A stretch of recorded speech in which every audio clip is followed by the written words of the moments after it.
thank you for inviting me here to your beautiful state of California.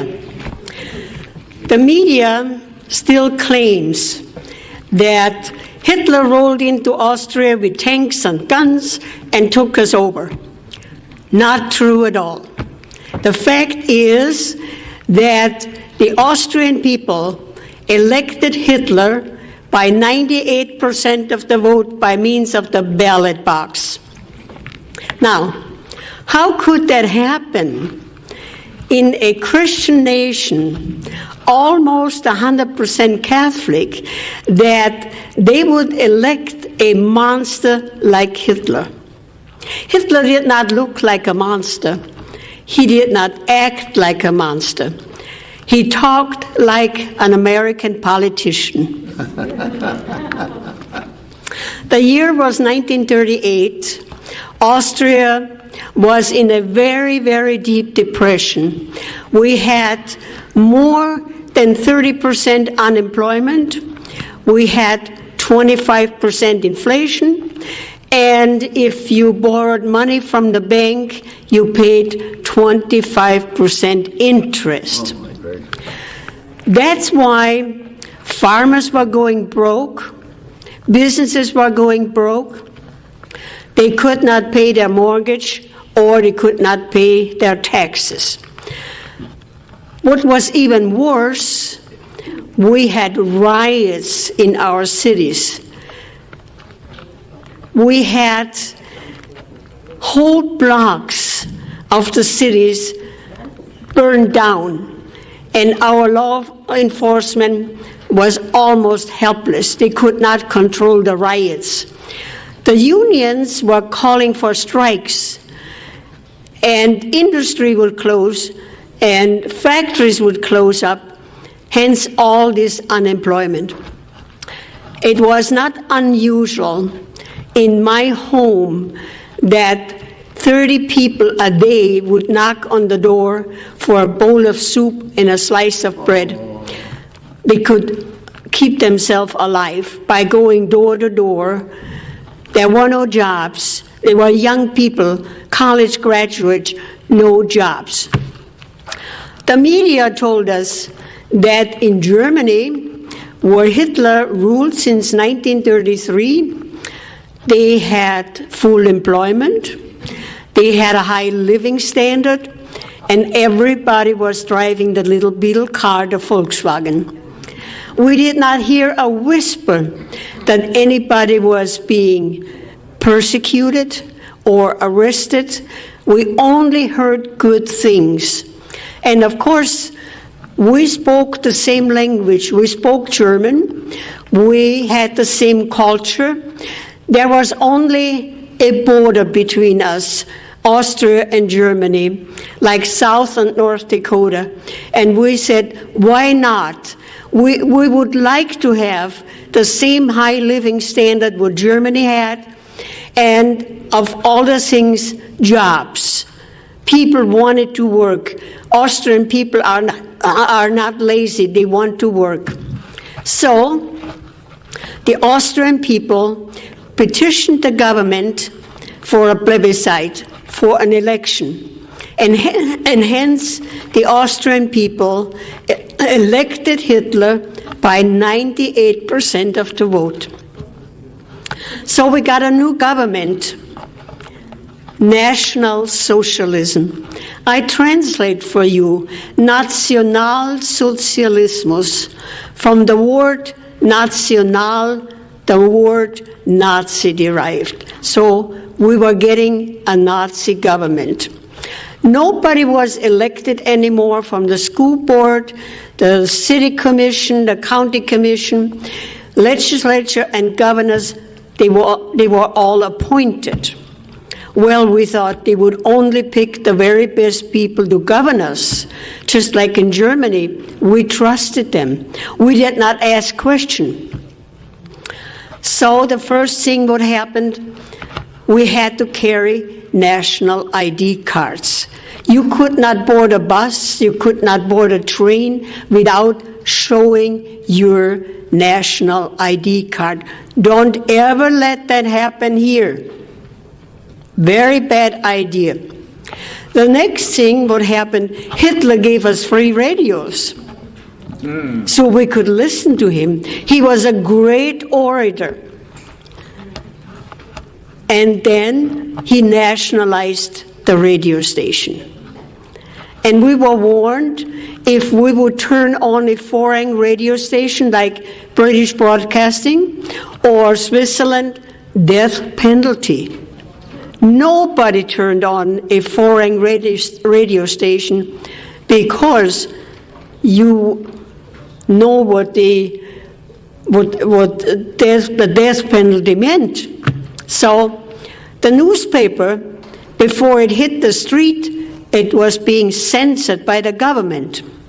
So the only voice what we had was the government radio station and the government-controlled newspaper.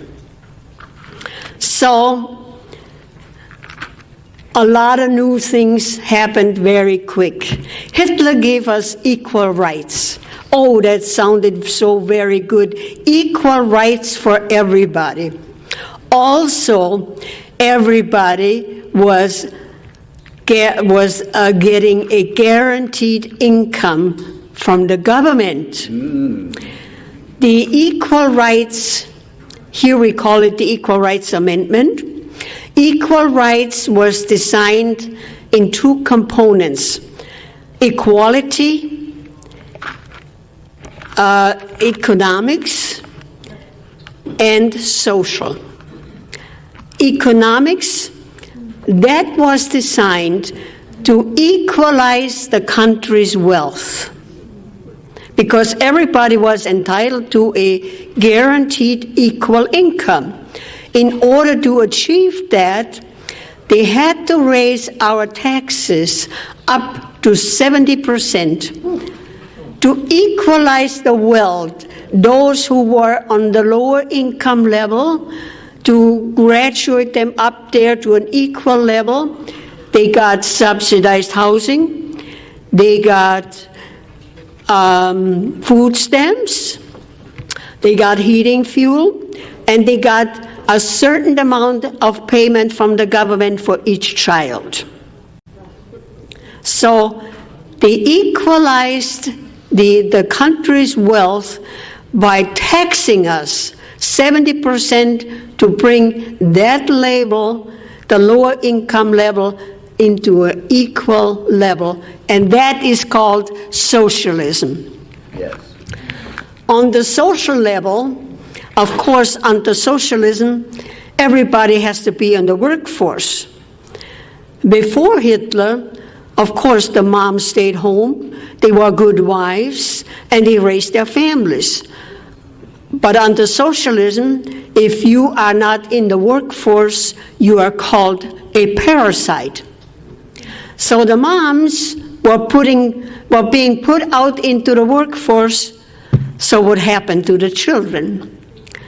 Child care centers. You could, and it was all free for everybody. You could bring your 4-month-old baby, leave it there 24 hours, 7 days a week. As long as you left your child there, the better the government liked it. The staffers of the child care centers, they were not the grandmotherly type of women who took care of the children. They were young women, highly skilled in child psychology, to mold the little babies from 4 weeks on up how the government wanted them. The government raised our children. So that was the equality, equal rights for everybody. The next thing what happened, education was nationalized. We had a very good educational system in Austria before Hitler. I went to public school. We had a very good curriculum. We even prayed in public school before class and after class. That morning, after the election, I walked into my classroom and the crucifix was gone. And the teacher said, this morning, we greet each other, Heil Hitler.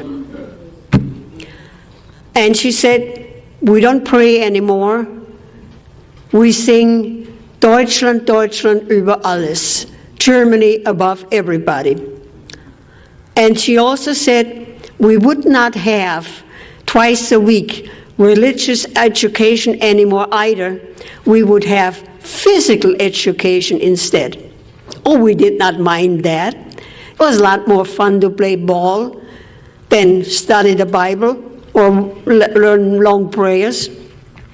She also said that on Sunday we could not go to church anymore because Sunday was compulsory National Youth Day. We had to attend at 8 o'clock in the morning to the gymnasium instead of going to church. The first 2 hours we had political education. Today I would call it political indoctrination. We were being told not to listen to our parents. They were just old-fashioned old fogies. They did not understand the young people. Only Hitler did. So don't listen to your parents anymore. And besides, you had freedom and you had rights. So our parents could not tell us anymore when to come home at night. We could decide that for ourselves. The rest of the day we had sports. We got all the sports equipment free. We got tennis rackets, we got skis, everything. And the boys of age 16, they got motorcycles. And of course, everybody had to join the Hitler Youth. That was compulsory. So the rest of the day we had sports and fun. So when we returned home at night, we told our parents how much fun we had and how much better it was, and all the sports equipment we got free, much more fun than going to church. Well, my parents were very concerned, especially my mother. So when my next school term came about in October, she announced that she would enroll me in a private school with an excellent curriculum, but not much fun. Off we went to the new school, high wall around, and a locked iron gate. And as I bid my mother goodbye at the gate, I almost hated her. I thought she was going to put me into a prison. But she was a wise woman. She said, today you do not understand why I'm doing this for you. But when you grow up a bit, you will understand. Had my mother not intervened, today I would be a radical Marxist. So, on holidays, I could go back home for a visit. Of course, I was curious. I would go back to my former classmates and find out what was going on. I was shocked. 16-year-old girls were having babies for Hitler, and that was glorified. Oh, Hitler wanted a lot of babies, blonde hair and blue eyes, the master race. I was shocked. So that was our educational system. Hitler also nationalized our car industry. Austria built a little car, a little bit bigger than a Fiat. Hitler said, we don't need another little car, we already have the Beetle car, the Volkswagen. So he turned the car industry into a defense industry. Also, Hitler nationalized our banks. Hitler said, those greedy banks, they were the ones who charged 25% interest. And that is why the farmers were going broke and the businesses were going broke. And he looted the Jewish banks. So our banks were being nationalized. Next thing, what happened, he nationalized our healthcare system. We had a reasonable good healthcare system, which was financed by private insurance. We had good hospitals, we had good doctors, and everybody was reasonable well being cared for. This all changed very fast.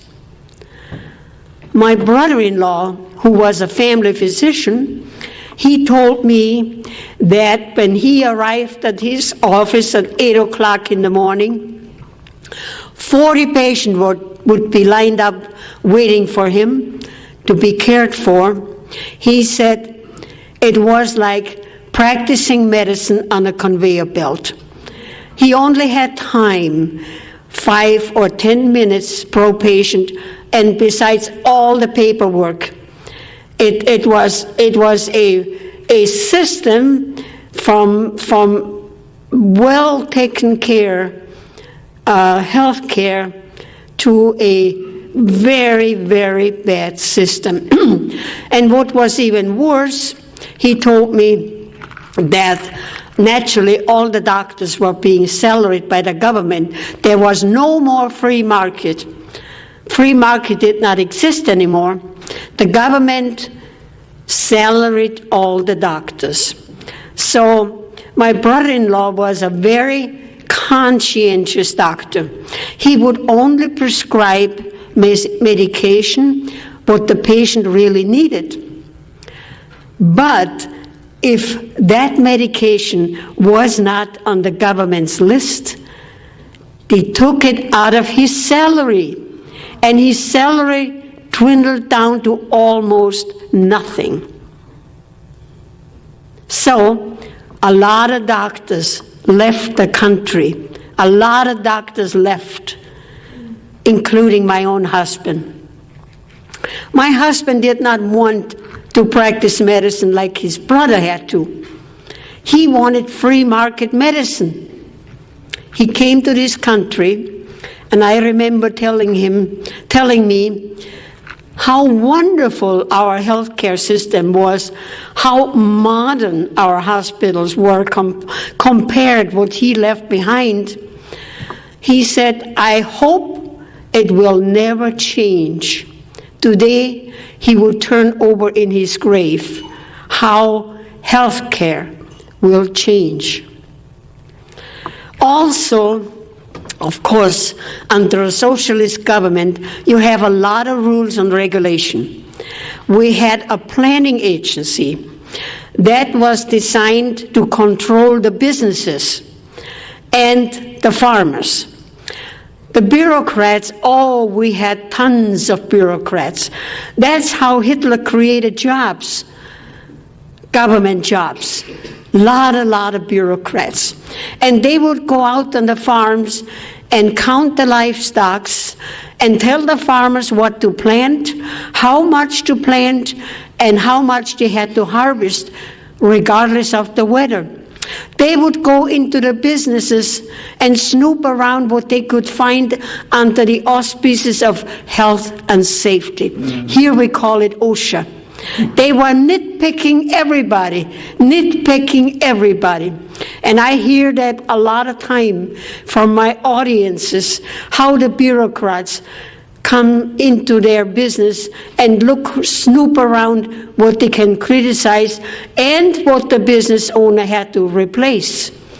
And that's why a lot of businesses in Austria could not afford replacement, whether it was round tables versus square tables and more bathrooms. So a lot of businesses closed their doors. So Also, the bureaucrats would go out on the farms and count the chickens and order the chickens how many eggs they had to lay. That's right. Ridiculous. Absolute ridiculous. Hitler wrote a book, Mein Kampf, My Struggle. He wrote in the book everything what he was going to do, that he was going to take over the world. But the Austrian people were so busy with athletics and sports, so very few people read the book. Had we read the book, we would have known what was coming. We would have known what was coming. Abortions were highly illegal. Hitler wanted a lot of babies, blonde hair and blue eyes, the master race. But when a couple was not 100% Aryan and the woman was pregnant, she was forced to have an abortion. Hitler did not want any foreign blood, only the Aryan, pure German blood. We also had euthanasia, killing people. In my last year of college, I was sent to a small village to do my practice teaching. Maybe I should back up and tell you what really happened in education. When the time came to pick your major in college, I wanted to be a journalist and writer. I was told they didn't need journalists, they did not need writers either. They needed young teachers. So I had to go into education. I did not mind that because I like children. So in my last year in college, I was sent to a small village in the mountains, and I was told that because in the wintertime, the mountain passes would close up because of the masses of snow. So people in that village, they intermarry family into family. And we know by genetics that sometime the offsprings, the baby, is a bit mentally handicapped. So when I arrived in that village, I was told they had about 15 of mentally handicapped people. One man I know very well, he was the janitor in our school, Vincent. He could not read or write. He could not talk very well, but he kept our school clean. So one morning, I looked out of my classroom window, and there was a van out there from the health department. I thought, well, and all these people were being ushered into the van. So I asked my principal, where are they going to take Vincent and all the rest of the people? I thought maybe they take him for an outing, for a picnic. The principal said, oh no, the health department came around and asked the parents if they want to institutionalize their son or daughter to learn how to read and write. Gladly the parents signed the papers and off they went. 6 months later, the letters came to the parents that their son or daughter died a natural but merciful death. The news traveled very fast in that village. People said, well, they all left in excellent health, in good health. And why should they all die within 6 months? It dawned on the villagers that they were being euthanized. After the war, I found out that 20,000 children, handicapped children, were being euthanized. Hitler wanted perfect people. On a personal note, God forbid, should I ever become handicapped, I will never apply for a handicapped license plate because I don't want to get on the list. Amen. And I know that under Obama's health care, we have eugenics. And that means those of us who are getting old, like me, I'm 87 years old, there is no more money for us. So that was euthanasia. We also had a federal police force, secret police, commonly known as the Gestapo, and they were everywhere in civilian clothes. You didn't know who they were. People disappeared all the time, and nobody knew where people were being taken. Nobody knew, but people disappeared. And the Gestapo, they watched everybody's coming and goings, because we had national ID cards, and of course you could not board a bus or a train without showing your national ID card. They keep track on us, and we were being so scared. The most scared of everything we were of the Gestapo, the secret police. This is how it worked. Since the war was going on, all our food was being rationed. We got 1 pound of sugar a month. So if somebody in your family passed away, like grandma, you quickly took that coveted sugar coupon and went to the grocery store and bought that pound of sugar. The next day, the Gestapo would knock on your door and say, "We know that you did not turn in the sugar coupon. You bought that pound of sugar, but I am not going to arrest you. But you have to inform on your boss, your neighbor, your friend, everybody you know, and report to our office once a week." They created a network of informers. We could not trust our neighbors. We could not trust our friends. We couldn't trust anybody. We couldn't trust the mailman. Nobody. We were afraid to talk to anybody, anything political, because we did not know who was informing on everybody. A network of informers they created. I believe it was in February 2009. I'm a lobbyist in our capital in South Dakota. And that morning I drove to our capital about around 8 o'clock. And I had the car radio on, and the news was being reported. And there was President Obama saying, if you hear anybody criticizing me, call the White House. Yep. When I arrived in the Capitol, I quickly went to verify. I asked some of the legislators if they heard the same story, and they said, yes, we also heard that. Can you imagine creating a network of informers, informing and call the White House? Yes, it's happening. We also had gun control.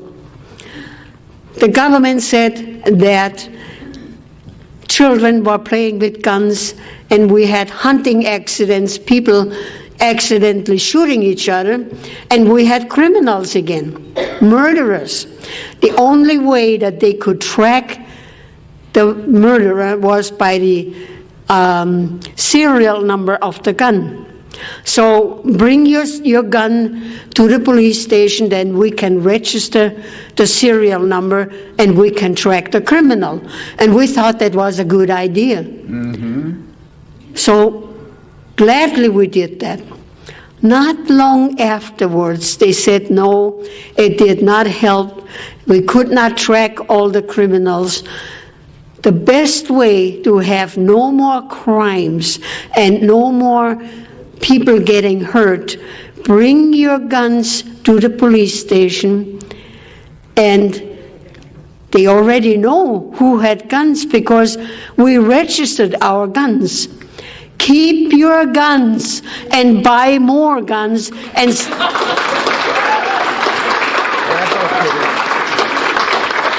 stack up on your ammo. A gun is no good if you don't have any ammo.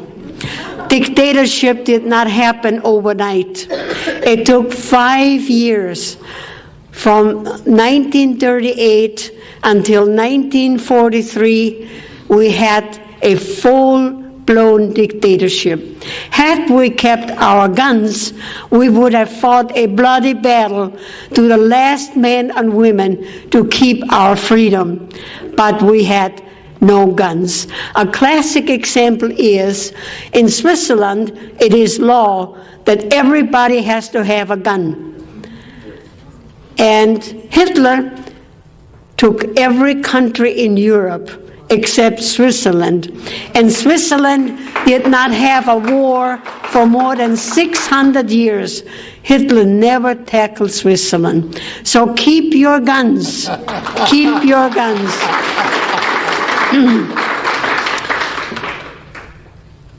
Like I said, the only information what we had, what the government provided for us, the nationalized radio station and the censored newspaper, nobody could come in and nobody could get out. We had no information, none whatsoever. We did not know that we had concentration camps.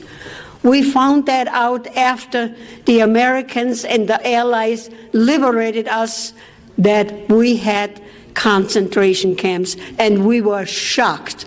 We were totally shocked. When the people fear the government, that's tyranny. But when the government fears the people, that's liberty.